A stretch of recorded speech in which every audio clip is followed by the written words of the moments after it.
right, let's bring in Andy McCarthy now, a former assistant U.S. attorney and a Fox News contributor. Andy, great to see you. So set this up for us on what the American public should expect, especially so many in this country who have big questions over why this happened to a former president at his home.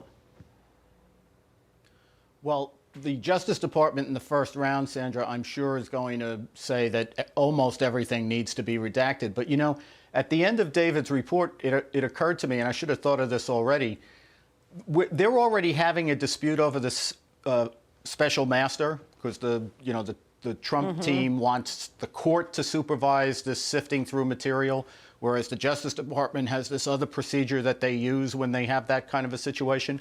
I could easily see the judge saying, well, there's no reason that shouldn't be public, because all that is, they put in the affidavit, here's the procedures we're going to use if we find executive privilege documents or attorney-client privilege documents. So that way they could say we redacted or unredacted some things without telling us what we really want to know, which is what's the basis for the probable cause and what is the series of events, assuming there was one, that made this the best way for the government to go about collecting the evidence that they say they need to. So I think we may get some information, and it may even be some interesting information, but it's probably not going to be the information we want, and I doubt we'll get it today. All right, Chris Wecker, former FBI assistant director, was asked the same question I just asked of you, the pros, the cons, what exactly the American public will see, and he said this.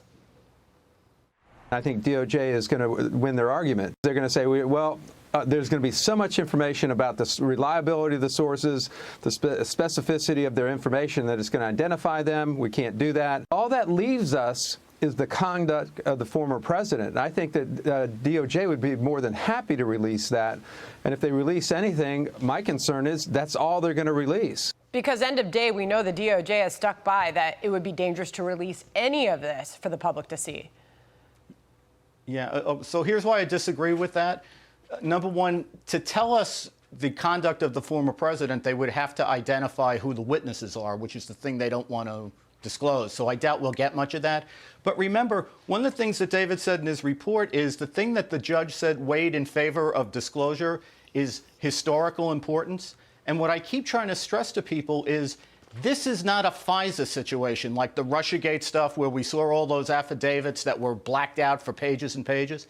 This is a criminal prosecution, a criminal law case. Presumptively, when you write these things, you know they're going to be disclosed at some point, usually when charges are filed, but eventually this stuff actually does get disclosed. So I think the Justice Department's argument here, Sandra, is let us finish our investigation, which is not going to take till the end of time. It'll probably take another few weeks. And at that point, all of this is going to be disclosed in discovery. So if your concern is the historical importance, what's the difference if you get the documents today or get them, say, 6 weeks from now? Why are they pushing back so hard on President Trump's request to have this special master oversee all the evidence that was gathered at his Mar-a-Lago estate? What's the problem there, Andy?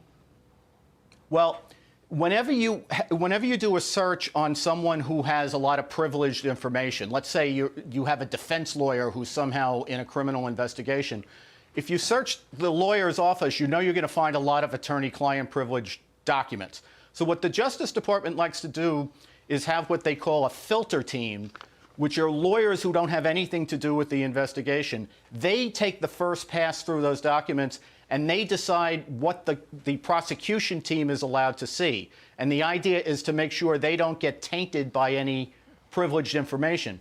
What the Trump people are saying is, we don't like the idea of the Justice Department doing that unilaterally so the Justice Department gets to decide what the Justice Department prosecutors get to see. We'd like that to be supervised by the court. So they'd like to impose judicial supervision over that process, whereas the Justice Department is perfectly delighted to have it where they unilaterally control it. And I think the problem for the Trump people is they should have been screaming about this while the search was going on. And instead, they waited 2 weeks. So even if they got what they were asking for at this point, you have to figure that the Justice Department diligently went through the stuff that they seized, and that a lot of that has already been passed through the the prosecutors. Yeah, a lot of time has already passed. And interesting to see the president, when asked by our own Peter Doocy just yesterday, finally break his silence on whether or not he had any heads up about this raid happening before it did of the former president's home.